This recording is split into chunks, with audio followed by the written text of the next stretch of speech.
friend, if you want to learn flips out of grinds or slides for that matter, you really got to be centered over where you're locking in. So if it's a tail slide, you're centered over where the ledge meets the board. Obviously the board needs to be leveled out correctly, because if it's like this and you're still centered over, it's going to be very difficult to hold, right?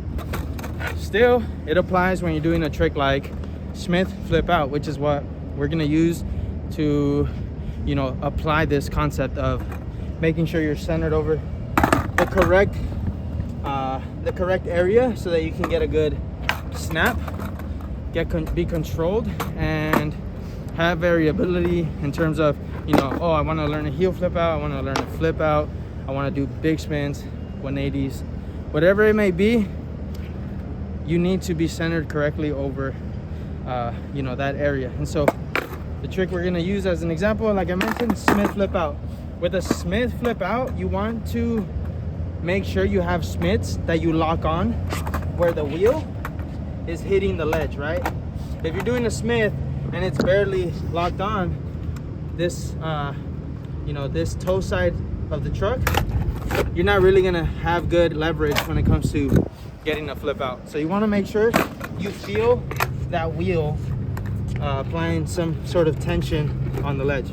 Now, second thing, if your Smith isn't really dipped, right, is more like a 50 slanted like this, you might want to work on actually locking into a Smith. The Smith doesn't need to be very dipped. That's, you know, stylistically, that's a preference for style. But what I like to think about is the wheels need to be under the ledge, right? If you think about a line right here, the wheel needs to be under. So it can be there, or it can be here. That's a Smith. That's a little different approach because you still have to bring it back up. But for the most part, you want the wheel under the ledge, right?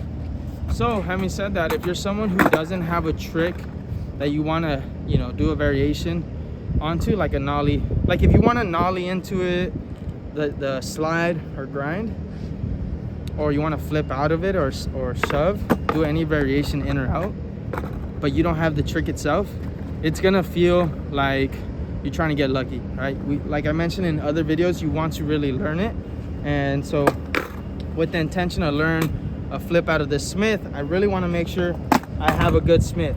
So my general rule of thumb is if you can do at least 5 out of 10 Smiths, you know, consistently, or 5 out of 10 Smiths, you can't do 5 Smiths out of 10 attempts, then you should kind of go back to practicing getting controlled front Smith. So that's what I'm going to do right now, do some front Smiths and talk to you about why it's important that you have it controlled, and what are some things you can ask some questions you can ask yourself so that you can be confident that you're doing a Smith or that trick in a controlled manner. Okay, so I'm gonna do one Smith.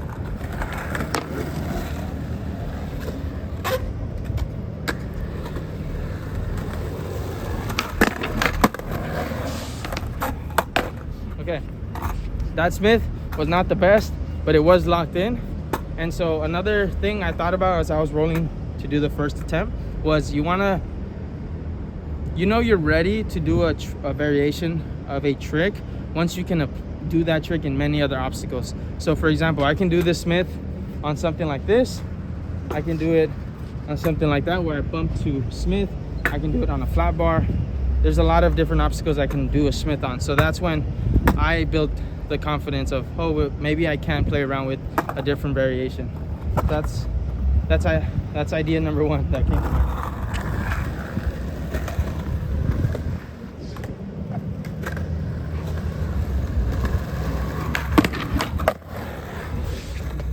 Okay, another thing, if you want to do a variation off of the slide or grind, you want to make sure you have full control of, you know, the speed you're getting off of it, of where you can get off.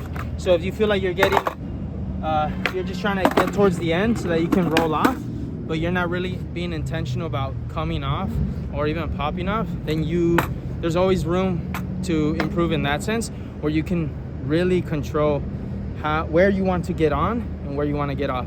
So this is going to be an example. I'm going to get on around here. I'm going to pop where I see this silver thing, and I'm going to think about holding it to the very end. This one might take like 2 attempts, I think, but for the most part, you know, you have full control of this trick, and you can, you know, do a variation if you're able to decide, oh, I want to do this, right?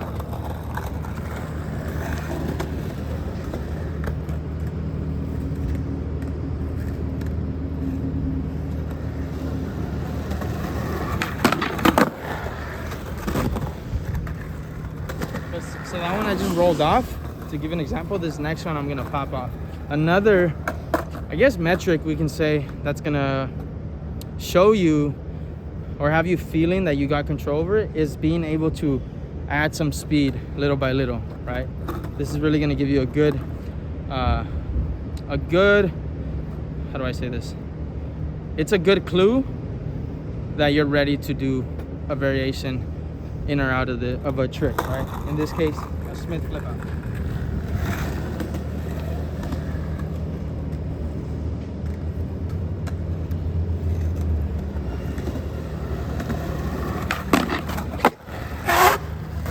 Jeez. Okay, I don't even know how much I've done. I think I've done already.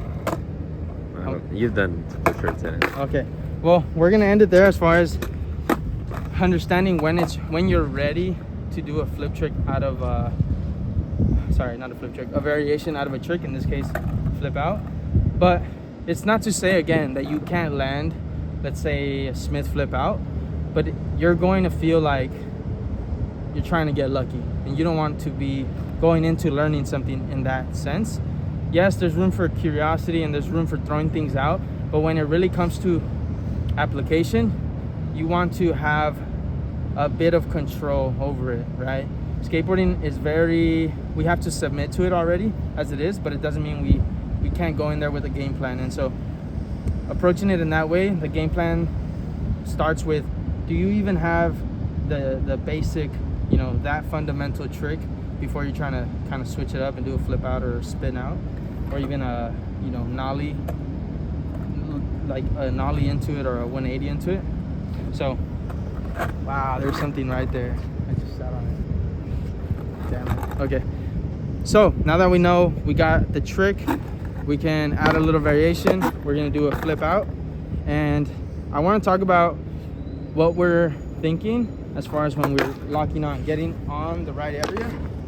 I already mentioned we want to be centered right over, right? And when I mean centered is we don't just want our foot in the right position, we also want our body, our posture to be centered over that obstacle as well. You know, it's different if you're skating a bank or if you're skating something high. Most cases, many people compensate and kind of slant. But if you're just learning it and doing it at a skate park, chances are it's best to approach it as you know, as technically sound as possible. So you want to be centered over it so that it's easy to adapt it to different skate parks, different ledges, slightly different obstacles. And so for those reasons, you want to really be centered over that lead foot. In the Smith case, as you're approaching the ledge, your foot is on the left side. When you land onto it, your center weight or your lead foot, you can also think about, is the back one, because this is the one holding, right, most of the trick. And then as you flip, right, after the flip, I would say the lead foot becomes this left one, right? Because that's where the attention goes. It goes from the Smith, you're good, and then the lead foot becomes the left one because you flip. And once you land, you want to think about landing over that lead foot, right? So the lead foot switches from left side, right, to the left. As a regular skater, of course. If you're goofy, it's going to be right, left, right, right, right. Now that you know where you should be centered at throughout the whole trick, from the roll in to the roll out, you really want to pay attention to how this feels when you're locked in, right? Don't forget, you have to lock in where you have the ability to leverage this pop right here. Yes, you can do it where you really don't pop and you flick, but I found that as long as you get that wheel under the ledge and you kind of halfway go for the pop, it's going to give you enough to work with the flip, right? The biggest mistake I see, you know, a skater doing when they're trying to flip out of a Smith is they lean back because they think they need so much, they need to be there so that they can leverage the pop. But as long as your foot is in the right position, you can still be hinged and like leaned over your back foot, okay? So you're not leaning back, right? You're leaning centered over where you can see pretty much like the inner part of your foot, right? So you're gonna get on the ledge in this manner versus this manner where you're leaning back. That's a big thing to know. So if you feel like you get on the Smith and you're leaning back or the board is shooting out, that's a big sign that, you know, there's room for you to be centered a bit more intentionally over the ledge. So I'm gonna do another Smith flip out, and then we're gonna elaborate from there. I'm thinking you can film it from here, so you guys are able to see, or you're able to see how I'm centered over the board.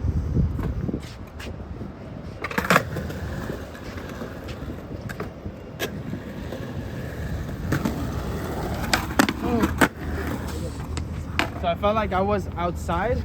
I wasn't centered on. I was actually out on the ledge. So I didn't go for it. I kind of just submitted to the loss.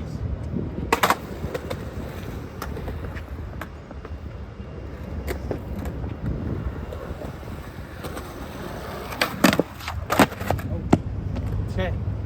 So I was on, but as I was popping off, I jumped backwards prematurely. And so I really want to think about jumping straight on and off, but going up instead of jumping like this. You can go right there. What I did right here was I got on and I pushed myself away from the ledge. What you want to do is jump on and jump up and off of the ledge, not back.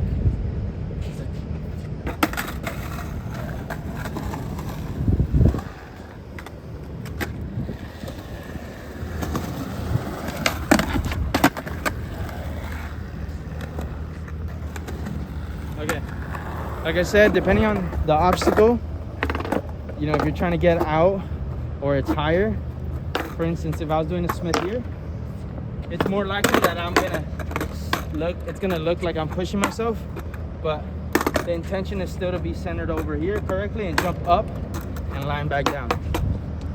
So keep that in mind. If you don't feel like you're centered over that Smith, that back foot, which is the lead foot in this case, don't go for the flip. Get a good lock-in with your Smith, and when it comes down to flicking, if you feel like you're missing the flick, right? If you go for it and you do something like where it flicks halfway or it just goes down before you even get a chance to flick, just think about engaging a bit more. So if you don't feel when you're on the Smith that you're engaged, you want to make sure you can do a Smith and really feel that engagement, right? You'll know you can engage when you can lock into the Smith like this, right?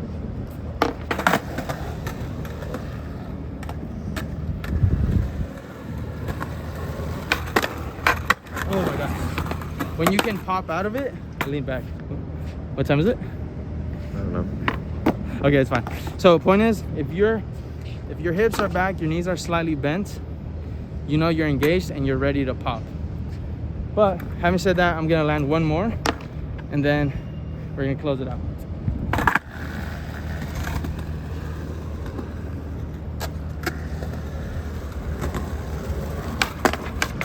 Oh, okay.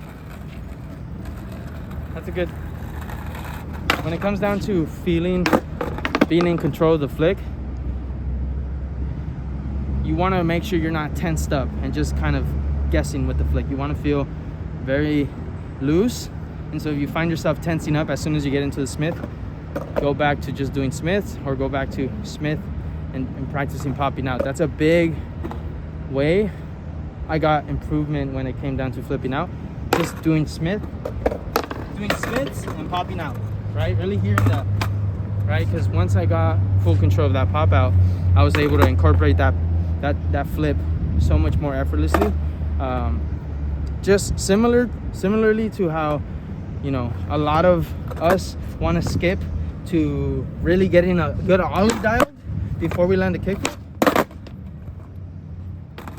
That might be the same case here. Before you can really pop out or have full control of that, you know, roll away, you know, popping out, you might want to rush into flipping out or doing variations out or in of a ledge. But it's super important you have full control of that basic trick.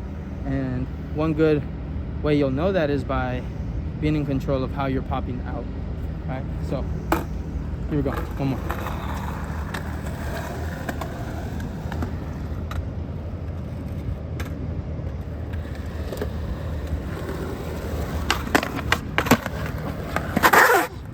Do another one.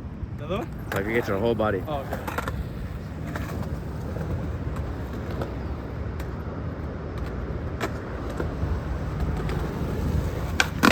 Oh. Okay.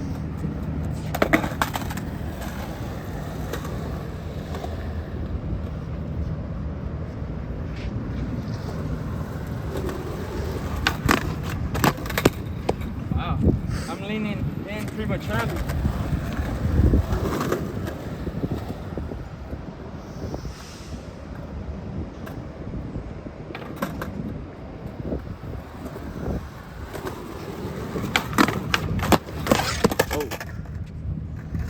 That one you compensated too much, huh? I leaned back. Yeah. As soon as I flipped, I already felt like I was leaning back. It's 33. Yeah, but I don't see them. Okay. I'm waiting for it.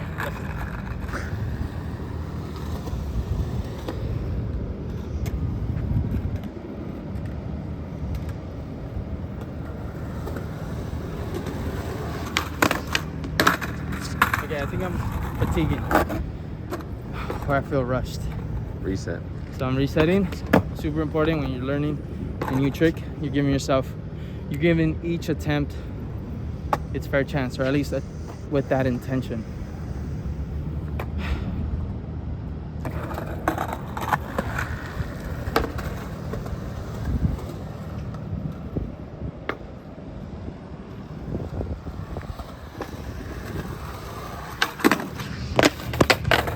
I landed and I was extended.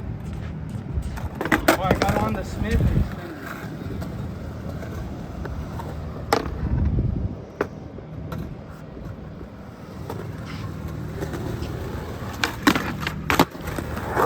All right, having said that, we're done here. Make sure you're engaged.